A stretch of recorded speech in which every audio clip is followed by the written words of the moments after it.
नमस्कार। राजस्थान की रंगीली धरती की ओर उसकी कला और संस्कृति की एक गहरी पड़ताल करने। नमस्ते।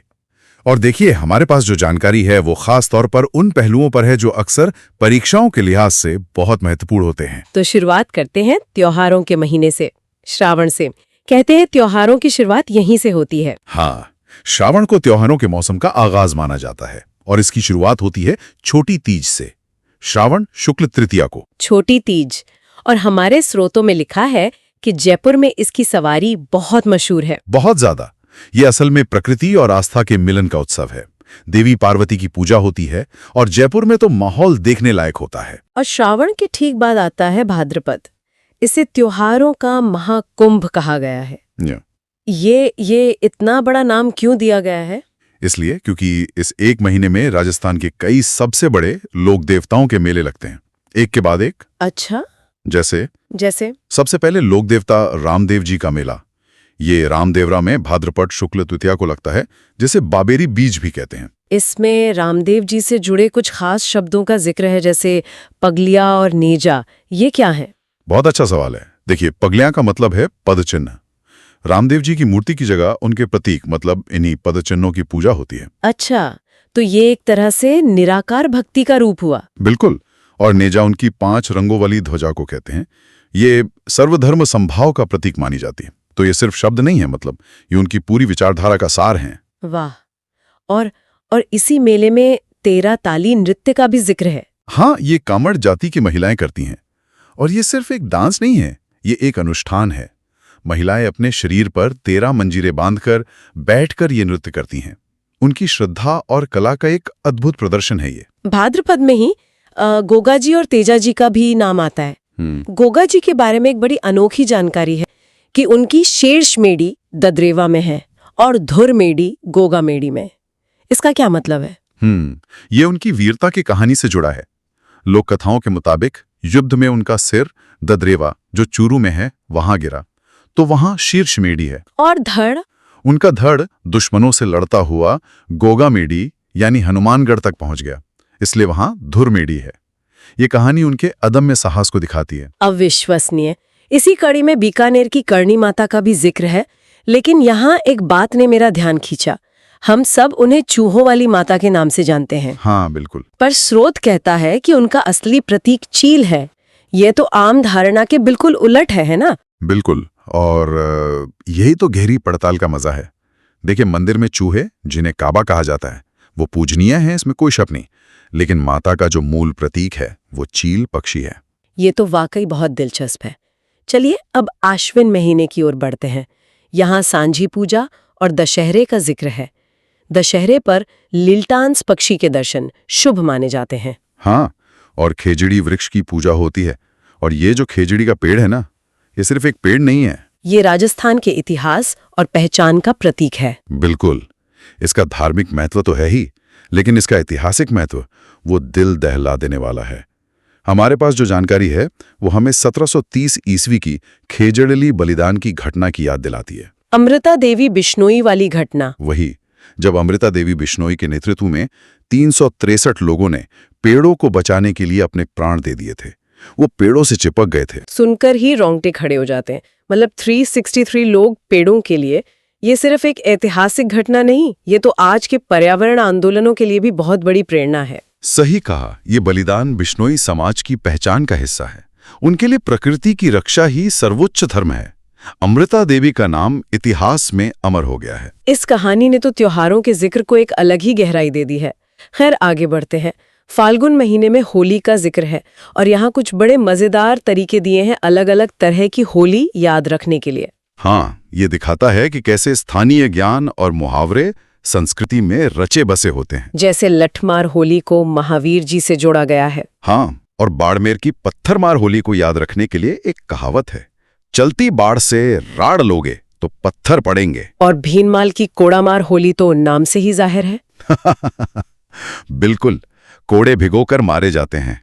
ये सिर्फ त्योहार नहीं, ये उस जगह के चरित्र का एक हिस्सा है। इन त्योहारों में हमने देखा कि भक्ति, प्रकृति और लोक कथाएं हर उत्सव में कैसे रंग भरती हैं। क्या बेहतरीन तरीका इसे जोड़ने का। बिल्कुल सही।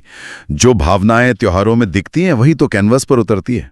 तो चलिए अब कला की ओर बढ़ते हैं। शुरुआत करते हैं मेवाड़ शैली से। मेवाड़ शैली जो राजस्थान की सबसे पुरानी शैलियों में से एक है। इसकी जड़ें एक बहुत ही खास ग्रंथ से जोड़ी गई हैं, श्रावण प्रतिक्रमण सूत्र चूर्णी। ये सुनने में बड़ा तकनीकी सा लग रहा है, ये है क्या असल में? ये असल में ताड़ के पत्तों पर चित्रित मेवाड़ के सबसे पुराने जीवित ग्रंथों में से एक है, राजा तेज सिंह के समय का। इससे पता चलता है कि यहाँ चित्रकारी की परंपरा कितनी पुरानी और गहरी है। अच्छा। लेकिन इसका जो स्वर्ण काल है वो जगत सिंह के समय को माना जाता है। उन्होंने एक तरह की आर्ट वर्कशॉप बनवाई थी, उसे चितेरोरी ओबरी कहते थे। तो ये एक तरह का आर्ट स्टूडियो हुआ, और साहिबदीन और मनोहर जैसे चित्रकार इसी दौर के थे। बिल्कुल। अब मेवाड़ से आगे बढ़कर नाथद्वारा शैली पर आते हैं। इसकी सबसे बड़ी पहचान पिछवाई बताई गई है। ये सिर्फ एक पेंटिंग है या कुछ और है? इसे ऐसे समझिए कि ये सिर्फ एक पेंटिंग नहीं है, ये मंदिर की सजावट का एक गतिशील हिस्सा है। ये श्रीनाथ जी की मूर्ति के ठीक पीछे लगने वाले कपड़े के बड़े बड़े पर्दे होते हैं। अच्छा। जिन पर कृष्ण लीला के चित्र बने होते हैं, और हर त्योहार, हर मौसम के हिसाब से मूर्ति के पीछे की ये पिछवाई बदली जाती है। वाह, मतलब ये कला पूजा का ही एक अंग है। और यहाँ एक और खास बात का उल्लेख है, महिला चित्रकारों का, कमला और इलायची। ये तो उस दौर के हिसाब से बहुत बड़ी बात है। निश्चित रूप से ये नाथद्वारा शैली की प्रगतिशीलता को दिखाता है। अब अगर हम मारवाड़ यानी जोधपुर शैली की तरफ देखें तो वहां हमें लोक कथाओं का ज्यादा प्रभाव दिखता है। ढोला मारू और मूमल महेंद्र जैसी प्रेम कथाएं, हाँ, ये इनके चित्रों का मुख्य विषय है। साथ में पीले रंग और आम के पेड़ का बहुत इस्तेमाल होता है, ये उनकी पहचान है। और अब बीकानेर शैली, यहाँ कुछ बहुत ही अनोखा है। एक तो उस्ता कला, मतलब ऊंट की खाल पर सोने की नक्काशी। हाँ, बहुत बारीक काम होता है ये। और दूसरी बात जिसने मुझे चौंका दिया, यहाँ के चित्रकार चित्रों पर अपना नाम और तारीख भी लिखते थे।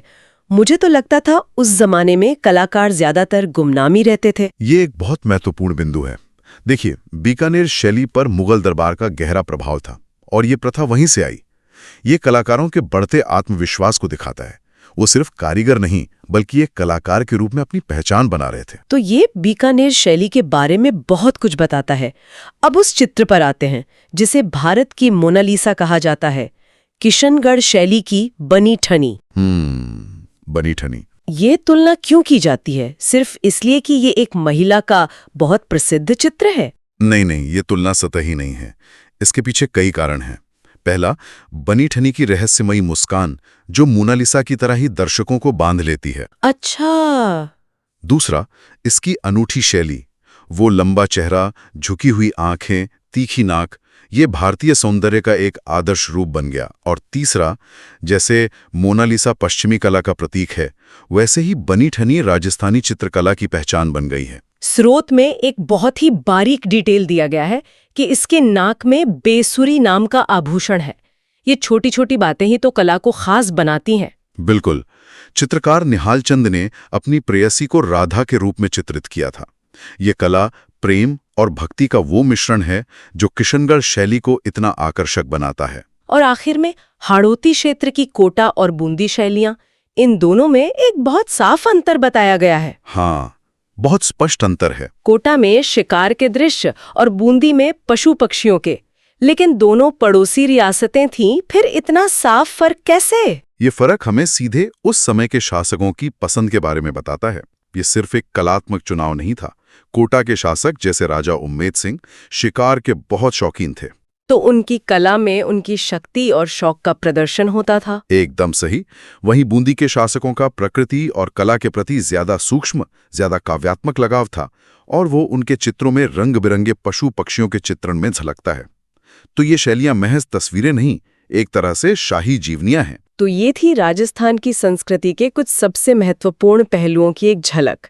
त्योहारों के जीवंत रंगों से लेकर चित्रकला की बारीक रेखाओं तक हमने सिर्फ तथ्य नहीं जाने, बल्कि उनके पीछे छिपे अर्थ को भी समझा। इस पूरी चर्चा से एक बात साफ होती है कि राजस्थान की कला और परंपराएं सिर्फ उत्सव या सजावट नहीं है। वो वहाँ के इतिहास, भक्ति, प्रकृति और समाज का आईना है। हर एक डिटेल, चाहे वो नेजा के 5 रंग हों या बनी ठनी की नाक की बेसुरी, उसके पीछे एक गहरा अर्थ छपा है। आज की चर्चा समाप्त करते हुए एक विचार सोचने के लिए छोड़ जाते हैं। इन त्योहारों और कला शैलियों को जानने के बाद ये कितना स्पष्ट हो जाता है कि राजस्थान की सांस्कृतिक अभिव्यक्ति में प्रकृति, भक्ति और मानवीय कहानियां किस तरह एक दूसरे में गुंथी हुई हैं। और क्या हम ये कह सकते हैं कि यही 3 धागे हैं जो मिलकर उस ताने बाने को बुनते हैं जिसे हम राजस्थान की आत्मा कहते हैं। इस पे जरूर सोचेगा।